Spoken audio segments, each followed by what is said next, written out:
llorando, endechando, lamentándose de lo que le había ocurrido a la hija de Jefté. ¿Era un mandamiento bíblico? ¿Era algo que Moisés enseñó al pueblo de Israel en el desierto? No. Sino que se hizo costumbre. Empezaron un año y otro año, una generación y otra generación, hasta que aquello se convirtió en una costumbre. Y quiero en esta tarde que ustedes se den cuenta de que una cosa es la costumbre, la cultura, las tradiciones, y otra cosa muy diferente es lo que manda y ordena el Señor en su palabra. A nosotros nos tiene que dirigir la palabra de Dios, no las costumbres de las naciones.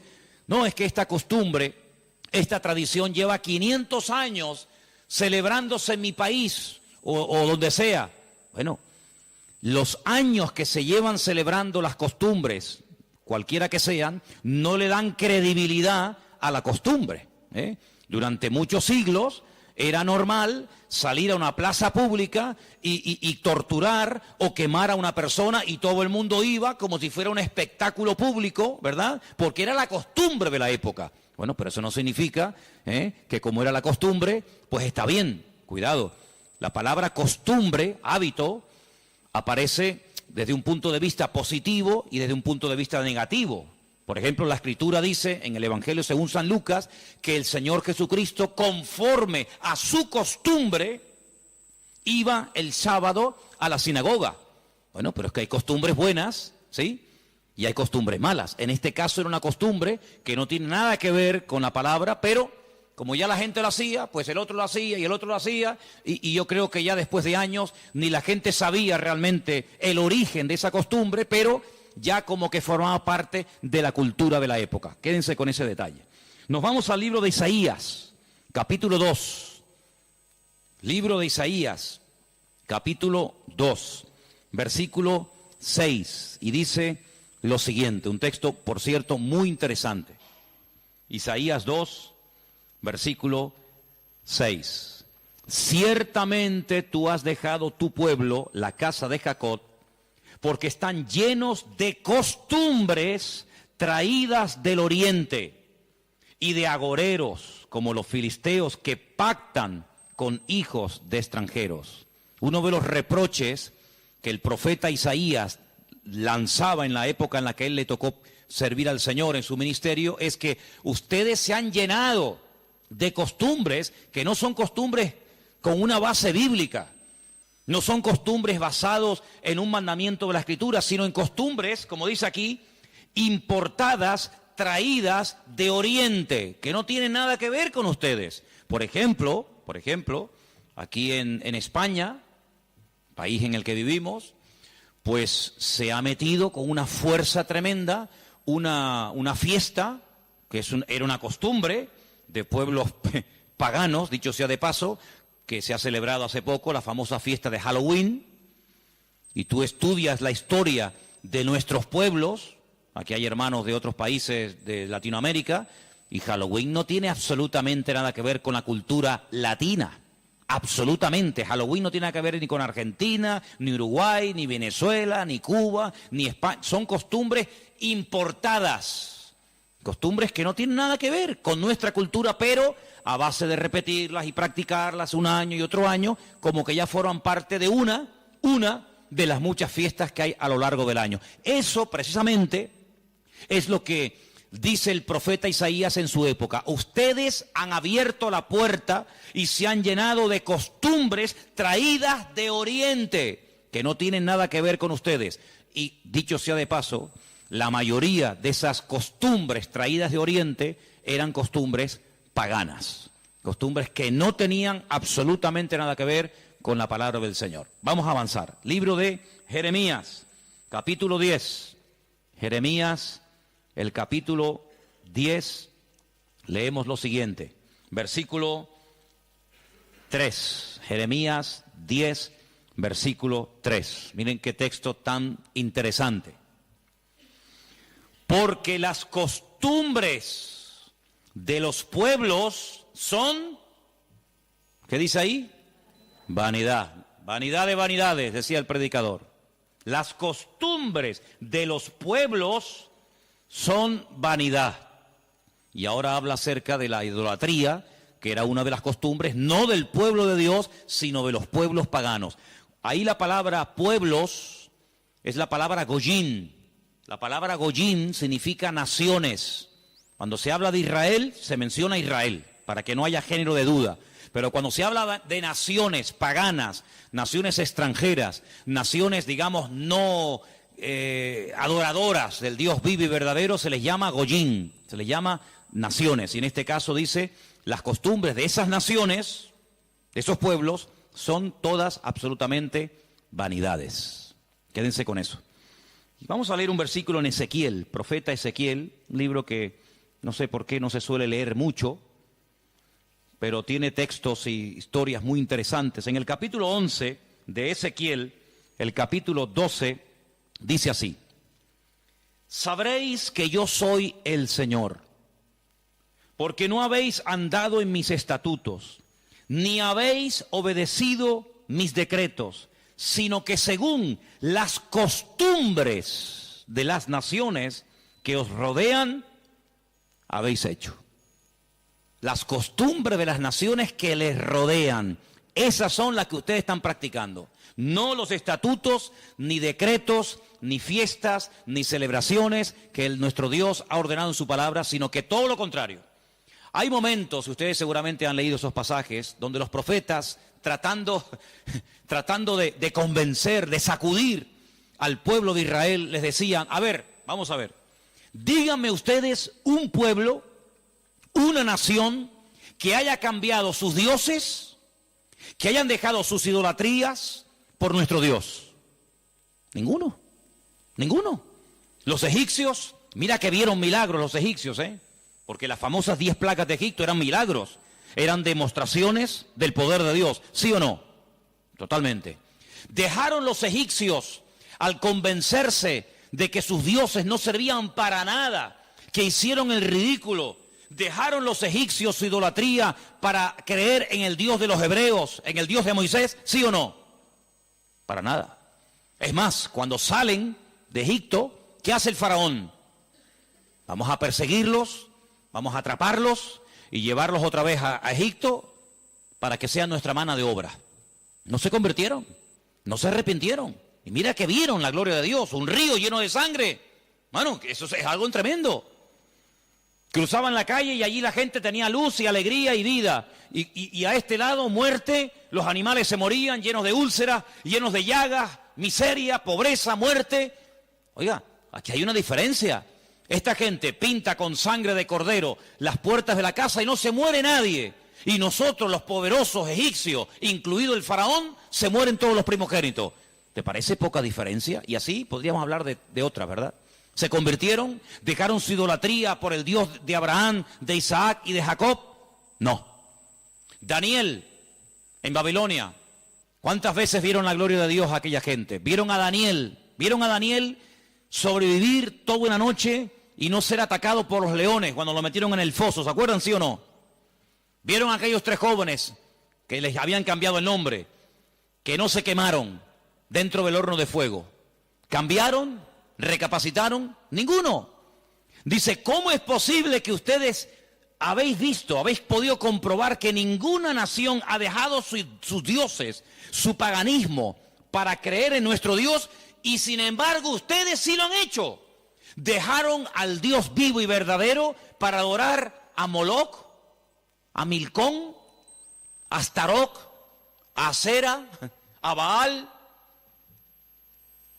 ¿Cómo puede ser eso? Pues eso fue lo que pasó. Ellos cambiaron al Dios verdadero por aquellos dioses, y dice el profeta Ezequiel en este pasaje, todo eso que habéis hecho son las costumbres de las naciones que les rodean, pero ustedes, en vez de influenciarles a ellos, que ellos se conviertan a ustedes, ha pasado todo lo contrario. Ustedes se han terminado convirtiendo a ellos. Han adoptado su forma de vivir, su forma de adorar, su forma de cantar, su forma de comportarse. Y esto es algo realmente increíble, porque esto no ha pasado nunca, nunca en la historia de la humanidad. Una nación ha dejado el paganismo, ha renunciado 100% a toda esa mentira y ha abrazado la fe única y verdadera. Sin embargo, ustedes tenían al verdadero y la han abandonado. Otros profetas utilizaban el término han adulterado, han sido infieles a vuestro Dios. ¿Para adorar a quién? Al Dios de las moscas, al Dios de los excrementos, como hay por ahí un Dios también en la Biblia que se llama el Dios de los excrementos, para adorar a las criaturas en vez de adorar al Creador. Increíble, increíble. Entonces, los profetas que hemos leído, Jeremías, Isaías, Ezequiel y también en el libro de Jueces, dicen que todo eso, esas costumbres son todas vanidades. Y entonces nosotros como creyentes, que hemos, como dice la Biblia, pasado de muerte a vida, cuando nos convertimos al Señor, cuando salimos de donde hemos salido cada uno, pues tenemos con el paso del tiempo que no solamente decirle al Señor, Dios mío, gracias por haberme salvado, gracias por haberme perdonado los pecados, sino que quiero también pedirte, quiero que me ilumines, porque a lo mejor de mi antigua vida, cuando yo no te conocía, cuando andaba en la ignorancia, cuando estaba en la idolatría, en las costumbres que practiqué yo y mi familia durante toda la vida, Señor, quiero que tú me ilumines, por si acaso todavía puede ser que en mi vida, en mi familia, en mi forma de hablar, de pensar, de vestirme, etcétera, etcétera, todavía quedar algo que no está bien, pero que como lo hace todo el mundo, pues no parece que sea tan malo. Porque si os dais cuenta, hermanos, hay cosas que se hacen hoy en día que están mal. Pero sin embargo, como las hace todo el mundo, no se ven mal. Por ejemplo, a mí una de las cosas que me llama la atención, cuando voy a lo mejor a algún supermercado, es que de un tiempo a esta parte, en la parte donde está todo lo que es los puros y los cigarrillos y todo esto, es increíble. ¿Os habéis dado cuenta lo que ponen como advertencia en las cajas de cigarrillos? El cigarrillo mata, el cigarrillo produce enfermedades pulmonares, cáncer y esto y lo otro. Pero ¿quién hoy en día iría por la calle poniéndole una multa a una persona por fumar? Nadie. ¿Por qué? Porque como lo hace todo el mundo, ya forma parte de una vida normal, pues no se ve tan mal. Pero cuidado, el que lo haga mucha gente no significa de que esté bien, ¿sí o no? Entonces puede ser que a lo mejor algunos de ustedes en algún momento se ha sentido, perdonen la expresión, como un bicho raro en su puesto de trabajo, con los amigos, con la familia, con los vecinos, ¿sí o no?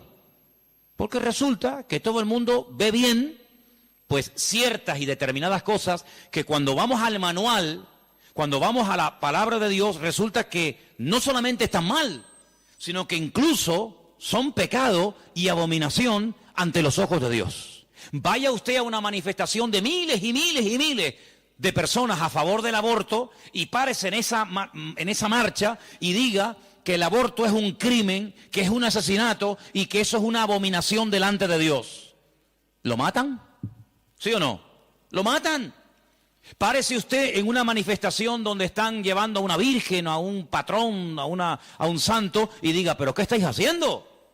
Si nuestro Dios prohíbe todo esto, si eso es abominación delante de nuestro Dios, si en la base mínima, que son los 10 mandamientos, ya se prohíbe categóricamente todo esto, ¿te matan? ¿Por qué? Porque es que esto se ha practicado. Y claro, después ves ahí al alcalde, y ves al teniente alcalde, y ves al concejal de no sé qué, y ves a fulanito de tal, y incluso al rey, y ves a la reina, y ves a la... Entonces parece que como que no está tan mal, porque lo practica mucha gente. Y quiero decirte, querido hermano, que en algún momento de tu vida puede ser que tú te sientas como que vas contracorriente, como que la gente como que no te entiende y como que tú estás en otra frecuencia, en otra onda, y es como algo imposible de que lleguen a un entendimiento. Pero al fin y al cabo yo pregunto, hermanos, ¿nosotros a quién tenemos que agradar? ¿A quién tiene que agradar usted? ¿A nuestro Dios, sí o no? Bueno, pues si por agradar a Dios me pongo en contra de la familia, ¿estás dispuesto a pagar el precio? ¿Para qué te vas a bautizar? Con la edad que tú tienes. Si a ti ya te bautizaron tus padres cuando eras pequeñita, no lo pueden entender. Pero saben, hermanos, nosotros, repito, primero a quien tenemos que rendir cuentas a nuestro Dios. Y en segundo lugar, tarde o temprano, como dije el domingo pasado, la fe. Y cuando hablo de la fe, yo no me refiero solamente a la creencia, sino me refiero, cuando hablo de la fe, también aglutino nuestro estilo de vida. Porque nuestra fe es un estilo de vida. Somos diferentes, ¿sí o no? Somos diferentes. Somos diferentes a la hora de hablar, a la hora de pensar, a la hora de reaccionar ante una situación. Somos diferentes, lo queramos reconocer o no, somos gente diferente. Eso incluye también el concepto fe. No solamente que creo en un Dios, en un cielo, en un infierno, en la Biblia como palabra de Dios, sino que la fe me lleva a una serie de cambios. Bueno, pues en ese paquete de mi estilo de vida, yo tengo que pararme y decir, lo que estamos haciendo forma parte de una base bíblica o de costumbres que se han ido traspasando de padres a hijos, de generación en generación, y yo, como he formado parte toda la vida, evidentemente, de este sistema de vida del mundo, pues las he incorporado como algo normal, pero nunca me paré a preguntarme si lo que yo estaba practicando, si lo que yo estaba creyendo era de Dios o era algo totalmente antibíblico. ¿Quién te convenció a ti? ¿Cuándo te diste cuenta de que adorar imágenes no era de Dios? Algunos de ustedes lo hicieron toda la vida. Pero llegó un momento en el que dijiste, esto no es de Dios, ¿sí o no? El que fue ladrón, el que fue drogadicto, el que practicó la prostitución o cualquier otro pecado. Hay un momento en la vida en el que a la luz de la Escritura, oyendo los mensajes, las predicaciones, leyendo la Biblia, el Espíritu, ¡pam!, te golpeó, ¿sí o no? Te tocó y dijiste, que va, yo no puedo seguir por este camino.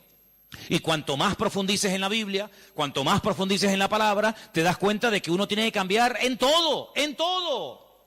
Forma de hablar, a veces, ¿por qué no decirlo?, hasta en la forma de vestir, ¿sí o no?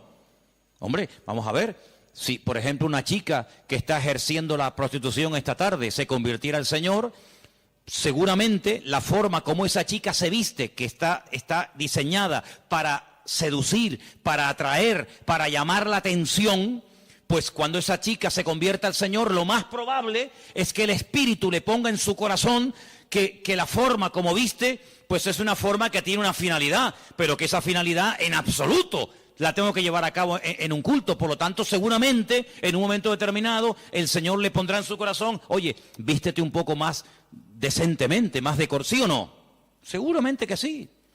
Y el que toda la vida ha estado robando o toda la vida ha estado haciendo daño, seguro que el Espíritu le va a hablar en ese área de su vida. Pero luego hay otras cosas, como hemos leído, costumbres, que como que no las vemos tan mal.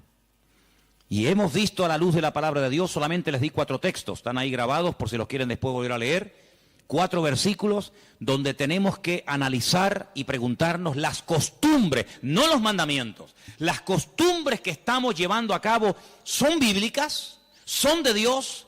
Y ahora vamos a pasar al tema que la gente nos pregunta mucho por internet. ¿Qué opinan ustedes acerca de estas fiestas navideñas? ¿Puede un cristiano? ¿No puede un cristiano? ¿Está bien esto? ¿Está bien aquello? Bueno, lo primero que tenemos que partir de la base es la siguiente.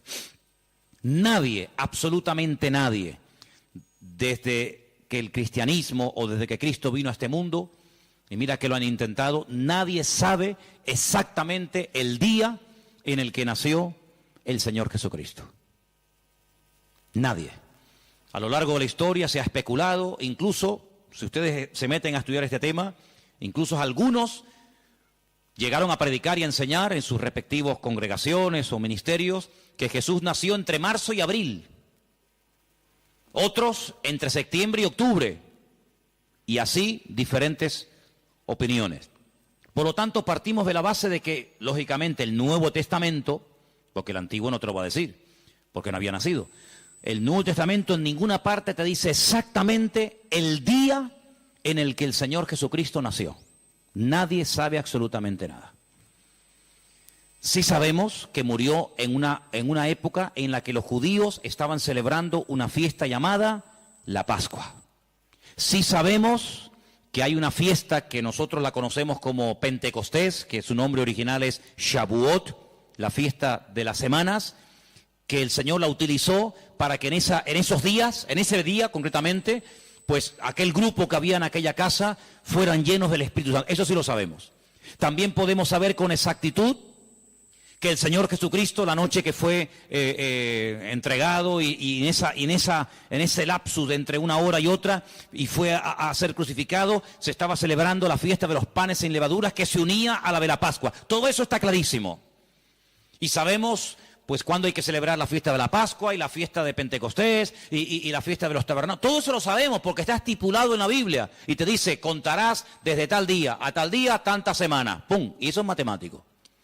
Pero en cuanto al nacimiento de Cristo, la Biblia no nos da ninguna información exacta de cuándo nació. ¿Por qué? Porque en nuestra concepción, entre comillas, cristiana, cometemos un gravísimo error. Y es que Jesucristo nació en un contexto judío, no en un contexto cristiano. Jesús nunca fue a ninguna iglesia evangélica, él toda la vida fue a sinagogas. Jesús nunca practicó costumbres cristianas. Las costumbres que él practicó, y su padre y su madre y sus antepasados, eran costumbres judías, ¿verdad? Por lo tanto, para nosotros se comienza a contar desde el nacimiento del niño y dice, bueno, el niño nació el 2 de octubre. Pues al año que viene, el día 2 de octubre, el niño cumple un añito. ¿Sí o no? En la mentalidad judía no se cuenta el tiempo así. En la mentalidad judía, en el momento en el que la mujer sabe que está embarazada, en el que la mujer sabe perfectamente que sí o sí está embarazada, ahí se empieza a contar. No a partir del nacimiento a los 9 meses, ¿me entendéis? Por lo tanto, ya empezamos mal. Es como, por ejemplo, cuando nosotros decimos, bueno, ahora mismo aquí en Tenerife tenemos las 8 en punto de la noche. A las 12:01 será día viernes. Eso según nuestro calendario, según nuestra cultura, según la Biblia, ya es viernes. ¿Por qué? Porque en cuanto cae el sol y ya se puede ver, aunque sea una sola estrella en el firmamento, automáticamente ya estamos al día siguiente. Entonces dice, entonces todo es al revés. Bueno, hay que saber estas cosas. Nuestro calendario gregoriano, inventado, mandado a hacer por un papa, tiene 365 días. El calendario bíblico tiene 360 días. Otro dato a tener en cuenta. ¿Qué te parece? Y así podríamos contar cantidad de detalles que cuando uno va a la palabra, uno tiene que conocerlos. Porque si no, ya estás partiendo equivocadamente. Y entonces decimos, el nacimiento del niño marca el momento de su nacimiento y de su próximo cumpleaños. Te vuelvo a repetir, la vida en la cultura judía, en la cultura hebrea, se cuenta a partir de la concepción, no a partir del nacimiento. Ahora bien, tengo aquí algunos datos que les voy a leer en esta tarde, que son muy interesantes, pero primeramente quiero decir lo siguiente. No sabemos la fecha exacta del nacimiento de Cristo. No hay ni un solo ejemplo, ni uno solo. Si alguien sabe de alguno, por favor que lo diga ahora, o calle para siempre.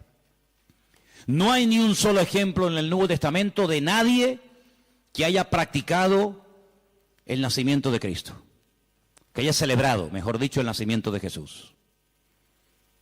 La única fiesta que nos obligó el Señor a recordar frecuentemente fue, dice, haced esto, háganlo en memoria de mí. Y cada vez que comáis este pan y cada vez que bebáis de esta copa, mi muerte estáis anunciando hasta que yo vuelva. Es una orden. Yo sé que hay movimientos cristianos o evangélicos que no practican esto de tomar pan y vino asiduamente, porque dicen que es algo simbólico. Bueno, yo solamente lo digo con todo mi respeto, no saben lo que se pierden. Y es una interpretación incorrecta. Yo creo que es bíblico y estamos todos de acuerdo, ¿sí o no? O sea, hay que partir del pan y el vino. Hombre, hay iglesias que lo hacen todos los domingos. Elena, por ejemplo, se crió en una iglesia que todos los domingos, sí o sí, todos los domingos a la mañana, se llama culto de comunión. Por eso, porque se da la comunión. Hay iglesias que lo hacen una vez al mes, otras iglesias una vez al año, etcétera, etcétera. Pero que hay que hacerlo, hay que hacerlo. Pero Jesús nunca dijo, los discípulos nunca dijeron, Pablo nunca escribió, Pedro nunca escribió, Santiago nunca escribió, ningún discípulo escribió, y también tenéis que recordar todos los años el nacimiento del Mesías. No. Mira, recordamos cuando partió el pan y el vino e inauguró el nuevo pacto. Recordamos su muerte, claro. Recordamos su resurrección. Recordamos la venida del Espíritu Santo en el día de Pentecostés. Recordamos un montón de cosas, pero bíblicamente no te puedo demostrar, no lo puedo hacer. Te estaría mintiendo. No te puedo demostrar bíblicamente que los primeros cristianos celebraban el nacimiento de Cristo. No lo hacían. Ni siquiera es un mandamiento de la Biblia el celebrar dicha fiesta. Entonces te estoy dando información para que lo sepas. La fecha exacta del nacimiento de Cristo no se encuentra registrada en el Nuevo Testamento. Ahora, el famoso día 25 de diciembre ha sido un día que en el mundo pagano, en el mundo greco-romano, ustedes saben que estaban los babilónicos, luego vinieron los medos persas, a continuación los griegos, y después los romanos. El Antiguo Testamento, lo que llamamos vulgarmente Antiguo Testamento, termina con el imperio medo-persa. Pero cuando empezamos a leer el Nuevo Testamento, nos encontramos a los romanos. Y tú dices, ¿pero y los griegos? ¿Ves? La Biblia no te da información sobre los griegos. Pero entre el Antiguo y el Nuevo Testamento, que hay 400 años de silencio, ¿sabían eso, no? Nuestro Antiguo Testamento, ¿cuál es el último libro del Antiguo Testamento según nuestra Biblia? Malaquías. Pero cuando tú vas a una Biblia hebrea, tú te das cuenta que el último libro del Antiguo Testamento no es Malaquías, es Segunda de Crónicas. Da igual, el orden no altera los factores, ¿no? Sea uno, sea otro, son exactamente los mismos, aunque el orden es diferente. Pero cuando se termina de escribir, cuando el último profeta del Antiguo Testamento terminó su mensaje, supongamos que fuera Malaquías, hasta que encontramos al siguiente profeta predicando. ¿Y quién fue el siguiente profeta entre el Antiguo y el Nuevo predicando? ¿Quién fue? Juan el Bautista. Hay 400 años de silencio. No hubieron profeta entre Malaquías y Juan el Bautista. ¿Y cómo se guiaba la gente? Por la palabra. Ahí estaba todo escrito, todo comprimido, todo condensado, y fue un tiempo de silencio, de palabra profética, pero la palabra ya estaba escrita. Luego la gente querían palabra, vayan a la palabra, valga la redundancia. Vayan a la Escritura y ahí encuentran todo. Bien. Entonces cuando vamos a estudiar la palabra de Dios, nos encontramos que ese imperio que no aparece en el Antiguo Testamento, que son los griegos, que aparece en esos famosos libros que yo he recomendado muchas veces que lean, Primera y Segunda de Macabeos, que son la familia de los Macab, que significa martillo en hebreo. Los macabeos son los que martillaban, los que machacaban. Y en estos días en Israel se está celebrando una fiesta que no tiene una base, vamos a decir, bíblica, sino es un mandamiento bíblico el cumplirla, vaya, pero que es una fiesta que en estos días ya se está celebrando, y les voy a demostrar que Cristo la celebraba, aunque no era mandamiento, Él la celebraba, y es una fiesta que se llama la fiesta de Hanukkah. Y por eso ustedes cuando van a Israel van a encontrar que hay dos modelos de candelabro diferente. Está el famoso menorá, que tiene 7 brazos, y después se encuentran la Hanukkía. Menorá es el de 7, Hanukkía es el de 9. Y tú dices, ¿qué diferencia hay entre uno de 7 y uno de 9? Bueno, te lo voy a decir. El candelabro de 7, la menorá, era el que se utilizaba primeramente en el tabernáculo y después en el templo, pues para iluminar. No había luz eléctrica, no había un interruptor y se encendía la luz, sino que se ponía aceite, ¿verdad? Se iluminaba para que el sacerdote pudiera moverse y pudiera ministrar en el templo, ¿verdad? Ya dimos en su día una explicación de que el primer versículo, quédense con este dato, el primer versículo de los primeros 5 libros de la Biblia, Génesis 1.1, Éxodo 1.1, Números 1.1, Levítico 1.1 y Deuteronomio 1.1, nos explican todo lo que tiene el menorá. ¿Cuántas palabras tiene en hebreo el primer versículo de Génesis? 7 brazos. Otra característica de la menorá la encontramos en Éxodo 1.1 y así sucesivamente, pero no voy a entrar en detalles acerca de eso. Pero en la época de los seleucidas, en la época de los griegos, déjeme que les cuente algo de historia, que es bueno saberlo. Cuando Alejandro Magno muere, dicen que era homosexual, no dejó descendencia. Es el único imperio que pervive después de la muerte del emperador, pero no en sus hijos, sino en sus generales. Por eso Daniel, cuando está en Babilonia, dice que él vio a un leopardo con 4 cabezas. Y las 4 cabezas son los 4 generales que cuando Alejandro Magno muere, se reparten en 4 pedazos el mundo que había conquistado Alejandro Magno, ¿verdad? Uno de los trozos que se reparte tenía que ver con Israel. Y allí estaba el famoso Antíoco Epifanes, que era terrible, terrible. Ese fue el que se atrevió a meter a un cerdo dentro del lugar santísimo y sacrificarlo, y de esa manera, humillar y avergonzar a Dios, y en fin, tantas cosas, ¿no? Esa es la famosa abominación desoladora, la profanación del lugar santísimo. En esa época de los griegos había una familia compuesta por una serie de hermanos que se propusieron restaurar la vida política y espiritual de Israel.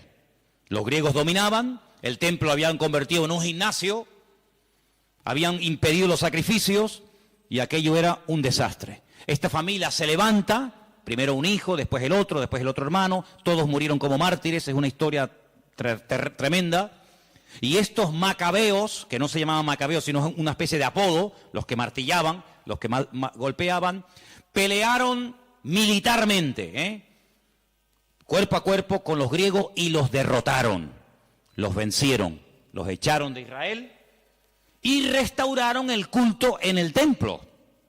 Pero resulta que el aceite que se utilizaba para las lámparas del candelabro, en este caso de la menorá, no llegaba, porque lleva un proceso y se tarda un tiempo en elaborar ese aceite específico para la menorá. Había muy poco aceite. ¿Qué ocurrió? Oraron al Señor y el Señor hizo que la poca aceite que quedaba durara milagrosamente más tiempo de lo que habitualmente duraba. A partir de ese momento, para recordar el milagro de que el Señor permitió que el aceite durara más tiempo de lo habitual, se comenzó a celebrar la fiesta de la Hanukkah, la fiesta de las luces, la reinauguración del templo. Entonces, en esta época del año, para recordar ese milagro, se enciende con la vela del centro, cada día una vela diferente, hasta llegar a 9 velas, porque ese fue el tiempo que duró el aceite. Y eso es lo que significa la fiesta de Hanukkah. Ahora ustedes pueden ver, dice, y Jesús subió al templo a la fiesta de la dedicación del templo. Y tú dices, ¿qué fiesta es esa? Porque ahí no dice Pascua, ahí no dice Pentecostés, ahí no dice tabernáculo, dice a la fiesta de la dedicación del templo. Pero si el templo ya estaba inaugurado cuando Cristo vivía. Pero era la fiesta en la que se recordaba la reinauguración del templo cuando los macabeos derrotaron a los seleucidas, a los griegos, y entonces esa era la fiesta de Hanukkah que Cristo la celebraba, Juan capítulo 10. Entonces Cristo, que sabía la historia de esa fiesta, dice, yo soy la luz del mundo. Y la gente sabía lo que estaba diciendo, porque así como este aceite, esta luz se enciende, yo soy ahora la luz del mundo. Y posteriormente a sus discípulos le dice, y ahora también vosotros sois la luz del mundo. Y todo está basado en algo que pasó en aquel tiempo. Entonces, cuando vamos al Nuevo Testamento, nos encontramos que nos dice la Biblia quién gobernaba en el Imperio Romano en el tiempo del nacimiento de Cristo. Pero cuando se hace el calendario gregoriano o cristiano, vaya, el que tenemos ahora mismo nosotros, se cometió una gravísima equivocación. Algunos calculan que del verdadero calendario bíblico al que usamos actualmente puede haber una diferencia entre 4 y 6 años. Es decir, que en vez de estar ahora en el 2015, estaríamos ahora 4 años o 6 años más de lo que estamos. Y eso es bueno saberlo, porque la Biblia nos da datos acerca de lo que va a ocurrir en cada tiempo y por eso estamos viendo profecías cumplidas nosotros en este momento, que tú dices, pero no me encaja el tiempo. Claro, no te encaja el tiempo si te llevas por el 2015, pero si te llevas por el calendario bíblico, te encaja todo de una forma maravillosa, porque Dios no se mueve con el calendario inventado por don Gregorio, sino Él se mueve por el calendario inventado y creado y dado por Él en su bendita palabra. ¿Cuántos dicen amén? Entonces, sigo leyendo esto que está muy interesante. La historia de la Navidad parece tener los primeros antecedentes entre el 320 y 353 después de Cristo. Es decir, que hasta el 350 y pico después de Cristo, ningún cristiano, ninguna iglesia practicaba o celebraba lo que vulgarmente llamamos la Navidad. Durante más de 300 y pico de años, esto no existía. ¿Qué te parece? Yo dije un día que si ustedes quieren ver la transformación terrible que experimentó el cristianismo, tienen que leer detenidamente lo que pasó en el Concilio de Nicea. Ahí en Google, se meten, Concilio de Nicea, estudien, lean lo que allí pasó. El cristianismo del 300 para atrás era diferente al cristianismo que se vive hoy en día del 300 y pico hasta nosotros. Todo cambió, hermanos, todo cambió. Entonces fue en esa época, en ese tercer siglo, cuando se comenzó a decir que Cristo había nacido el 25 de diciembre. ¿Por qué? Porque era la fiesta, era el día más pagano del año. Se celebraba el culto al dios Saturno, y el dios Saturno era el dios de las cosechas, y era un día de celebración, pero de celebración pagana, de sacrificios en agradecimiento al dios Saturno. Era el solsticio de invierno en el hemisferio norte, y ahí dijo alguien, bueno, vamos a utilizar el día más pagano del año cuando se adora al sol, vamos a utilizarlo y lo vamos a cristianizar para que de esa manera también nosotros los cristianos formemos parte de la festividad y de la alegría a nivel mundial. Desde finales del siglo IV, el cristianismo, comienza con la famosa tradición de la Navidad, y el Papa Julio I dijo que Jesús había nacido el 25 de diciembre. ¿De dónde lo sacó? De ninguna parte, se lo inventó, porque la Biblia no dice que Jesús nació el 25 de diciembre, pero él, como era el Papa, cualquiera le llevaba la contraria. Era el día en el que se celebraba, como acabo de decir, el solsticio de invierno en la antigüedad, y era el día en el que las costumbres y las tradiciones heredadas, las costumbres y mitos y leyendas más aberrantes se llevaba a cabo, y entonces se utilizó para que la gente supiera que también Cristo había nacido en esa época, y de alguna manera pues utilizar el paganismo, utilizar las festividades, pues para decir, bueno, Cristo también nació en esta época, ¿no? En el año 540, un monje llamado Dionisio, cuyo apodo era el Exiguo, en el cálculo de las fechas propició la fijación de una fecha errónea en cuanto al nacimiento de Cristo. El error incluso hasta en el año, porque se cree que Jesús nació 4 o 6 años antes de lo que realmente esta gente decía. El tema de las fechas, ya hemos dicho, es algo muy controvertido, pero al final se llegó a la conclusión de que Cristo había nacido en esa época, y los cristianos comenzaron a practicarlo como parte de la cultura o de la tradición. Hay muchos relatos en los que cuenta la historia que miles y miles de cristianos se dejaron matar, quemar, crucificar y torturar hasta la muerte porque se negaban a celebrar la famosa Navidad el 25 de diciembre. Así que hermanos nuestros en la fe han muerto quemados, torturados y crucificados por negarse a formar parte de una fecha inventada, creada por el hombre, rodeada de paganismo, donde una de las costumbres que había era sacrificar toros, sacrificar animales, cortarle los testículos a estos animales y colgarlos en los árboles.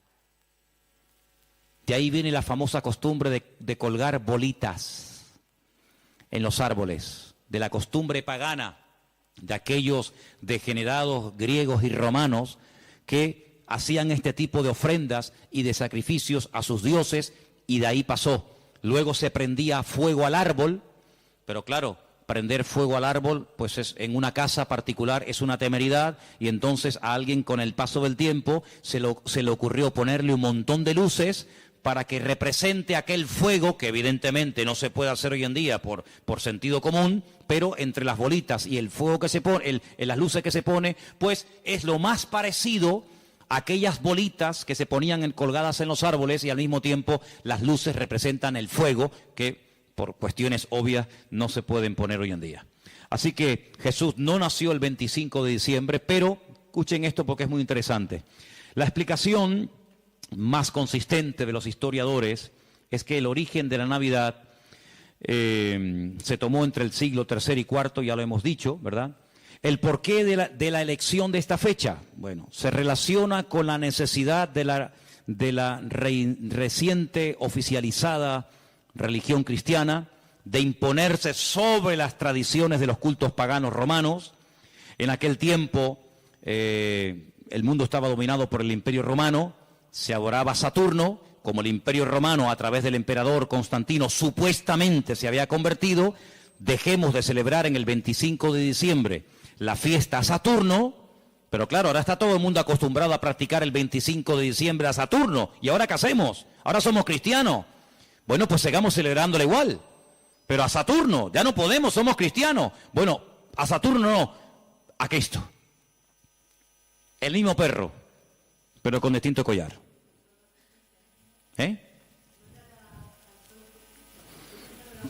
Adoraban al sol. Sí, ellos pueden decir misa.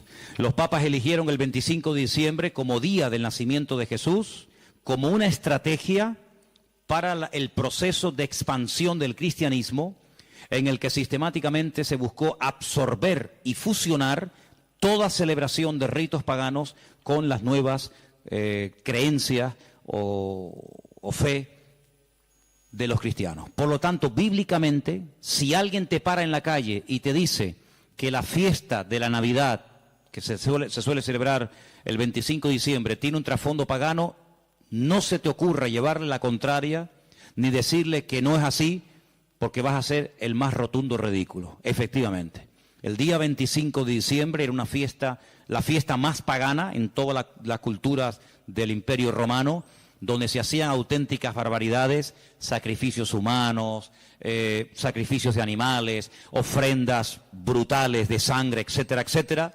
Como supuestamente, repito, el Imperio Romano dejó el paganismo y abrazó la fe cristiana que había perseguido durante más de 300 años, pues ahora ¿qué hacemos? Ahora nos encontramos con un dilema.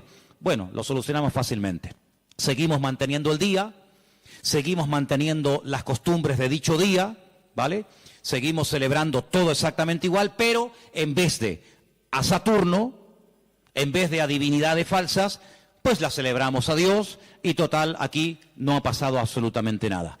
A base de repetir y de repetir y de practicar, un siglo, otro siglo, una generación, otra generación, nos hemos puesto hoy en día en el año 2015, aparentemente después de la era cristiana, y resulta que hemos abrazado unas costumbres y unas prácticas que nosotros no lo hacemos con ninguna mala intención, ¿no?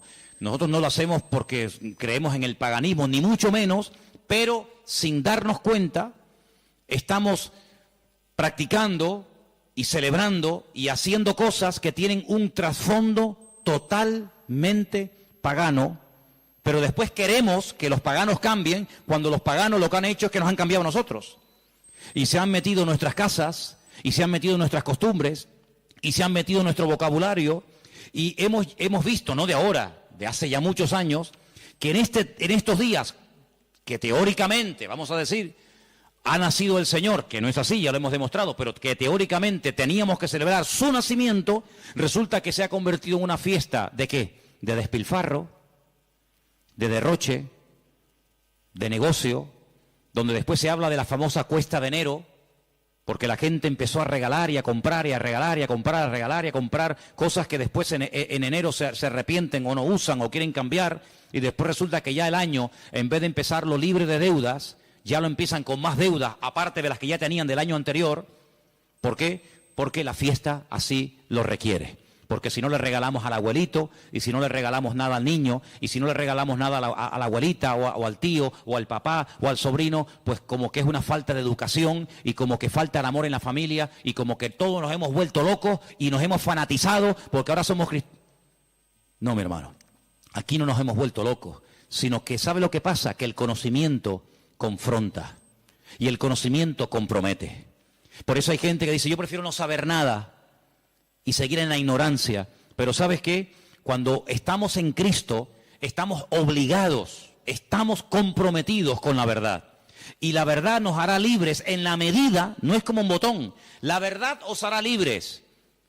Eso no cuesta nada decirlo. La verdad nos hará libres siempre y cuando interioricemos y practiquemos la verdad. Porque yo puedo conocer la verdad, pero la verdad si no la vivo, si no me la aplico, si no la practico y si no la interiorizo, la verdad simplemente no hace absolutamente nada. No es como un amuleto. ¿Cuánta gente ha comprado antaño la Biblia? ¿Cuántos hogares tenían un pedazo de Biblia enorme y la tenían ahí en la estantería? ¿Por qué? Porque, hombre, es la palabra de Dios. Pero es que la palabra de Dios no es un amuleto. No es como el que pone una herradura. No es como el que pone una ristra de ajos. No es como el que recurre a un amuleto, que los hay en todas las religiones. Los judíos también tienen un montón de amuletos, ¿eh? No se pueden ustedes imaginar. La famosa segulá y tantos amuletos creados y diseñados y vendidos y bendecidos por los rabinos para protección del mal de ojo, para protección de no sé qué, para protección de los malos espíritus. En todas las religiones siempre ha habido amuletos, pero la verdad, la Biblia no es un amuleto, es un estilo de vida que nos lleva a comprometernos y nos lleva a decir, Señor, perdóname, porque he estado creyendo y practicando y encima enseñando y transmitiendo una mentira, creyendo que es una verdad. Y no hay nada peor que creer que algo de mentira es una verdad y yo la practico en mi vida. Hermanos, en estos días, generalmente en todas las iglesias, incluido esta, suele ocurrir algo muy común. Y es que, por ejemplo, lo notamos, ¿no? Y no es que llevemos un control excesivo del tema, pero les cuento la realidad. Muchísimos creyentes se gastan el dinero que tienen y el que no tienen, y se olvidan muchas veces de lo que tenían que haber apoyado con su dinero a la obra de Dios. ¿Por qué? Porque hay que comprar regalos a todo quisque, y hay que tirar la casa por la ventana. Y si nos vamos a la noche a la cama sin tener toda la mesa llena de comida, como que no hemos celebrado Navidad. Y yo pregunto, imaginémonos por un instante, que no es así, pero trabajemos con la hipótesis. Bueno, vale, nació el 25 de diciembre, vale, perfecto. Si realmente nació el 25 de diciembre, ¿a quién tendríamos que celebrar la fiesta? Me imagino que al Señor. Pero nosotros somos tan listos que nos hacemos la fiesta para nosotros. Y tendríamos que traerle regalos a Él. ¿Cómo? Bueno, pues ¿qué le hace falta a la iglesia? Pintarla. Yo regalo este año la pintura.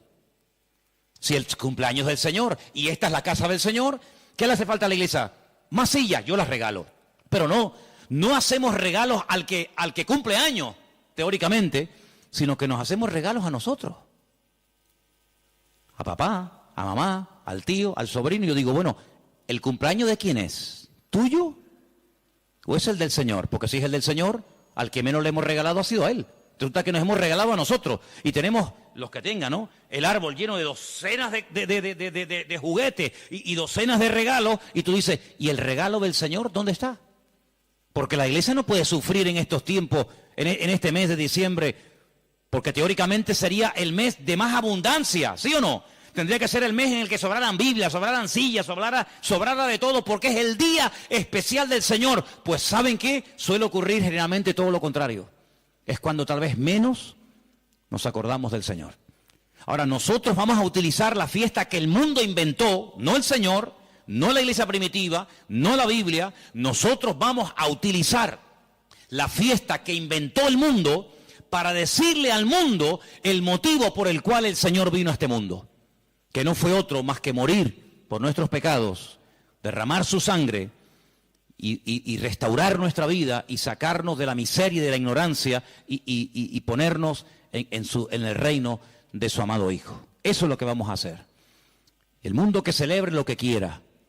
No es un tiempo para derroches, ni despilfarro, ni borracheras. No es un tiempo para trasnochar y tirar la casa por la ventana y parece que si no le regalo un suéter o un pantalón o una camisa, fulano se enfada y me mira, pues que me mire como quiera, pero no es un tiempo para nosotros. Tendría que ser en todo caso un tiempo de más oración, de más compromiso, de más reuniones, de más entrega. Tendría que ser eso si verdaderamente nació en esta época, tendría que ser eso, pero lamentablemente vemos que no lo es. Y entonces, amados hermanos, resumiendo un poco todo esto, ¿qué vamos a hacer nosotros? Vamos a decirle al mundo, claro, nosotros creemos que Él vino. ¿Cómo no lo vamos a creer? Nosotros creemos que Él nació y que Él vivió en esta vida y que Él murió y que Él resucitó y que digan lo que quieran, pero vino con propósito, vino con un objetivo, no vino para entretenernos, no vino para que ahora en diciembre tiremos la casa por la ventana, luego en abril, marzo, abril, volvamos a recordar toda la tragedia de la sangre, de la muerte, de Pilato, de la crucifixión, de la tumba, de los latigazos, etcétera, etcétera, y el resto del año. No, hermano, no vamos a dejarle al mundo que nos diga cuándo y dónde tenemos que celebrar lo que tendríamos o no que celebrar. ¿Qué es lo que tenemos que celebrar? Lo que dice la Biblia. Haced esto en memoria de mí. Ahí tienes ya un ejemplo. Si dice el Señor, nos dice el Señor, haced, cumplid con esto en memoria de mí, bueno, ahí tenemos una obligación, pero en ninguna parte mi Señor, nuestro Señor, ni a ti ni a mí, nos dice, y una vez al año recuerden que el 25 de diciembre yo nací, porque dicho sea de paso, cuando Cristo nació, la palabra diciembre ni existía, porque ni ese mes existía cuando el Señor Jesucristo nació, sino que estamos hablando de términos y de palabras creadas, diseñadas e inventadas por los hombres. Y quiero que este año sea diferente. Debe ser diferente este año en nuestras casas. Lo dije hace mucho tiempo, cuando pongamos la mesa y nos juntemos los hermanos, los amigos, los familiares, etcétera, pongan en la mesa un cubierto como si Él estuviera sentado en la mesa con nosotros. Para que cuando venga un inconverso te diga, oye, ¿y ahí no se va a sentar nadie? Sí, ahí está sentado esta noche el Señor con nosotros. ¿Y eso? Sí. Porque queremos que el Señor esté sentado en nuestra mesa. Porque si el Señor no está sentado en esta mesa, ¿qué rayo estamos celebrando nosotros aquí esta noche? ¿Qué estamos celebrando? ¿Un banquete? ¿Qué estamos celebrando? Si el Señor no está sentado en esta mesa, ¿qué hacemos aquí tú y yo? Es una cena normal y corriente como cualquier otra, pero queremos invitar al Señor a nuestra casa. Queremos que coma con nosotros, que viva con nosotros, que duerma con nosotros, que entre con nosotros, que salga con nosotros. Nuestra vida no gira en torno a fiestas, porque nuestra fiesta se llama Cristo. Y nuestra fiesta desde el 1 de enero hasta el 31 de diciembre. ¿Cuántos dicen amén? No tenemos que decir, ahora el nacimiento, ahora la muerte. Todos los días yo recuerdo que Cristo vino a este mundo a morir por mí. ¿Sí o no? Todos los días yo recuerdo que Él murió por mí en la cruz. Todos los días, no solamente el domingo de resurrección, allí en el Parque La Granja. Yo todos los días recuerdo que el Señor resucitó al tercer día. Yo todos los días recuerdo que Él está vivo. No tengo que decir, bueno, ahora esto. Ahora, ¿quién nos marca a nosotros el calendario? Lamentablemente, ¿sabe quién nos marca el calendario? El mundo. El mundo se ha metido en la cultura de tal manera que dice, no, ahora carnavales, ahora Halloween, ahora Semana Santa, ahora la Ascensión de María, ahora el Puente de la Constitución. Y le hemos dejado al mundo que nos organice el tiempo y nos diga incluso cómo tenemos que comportarnos en cada época del año.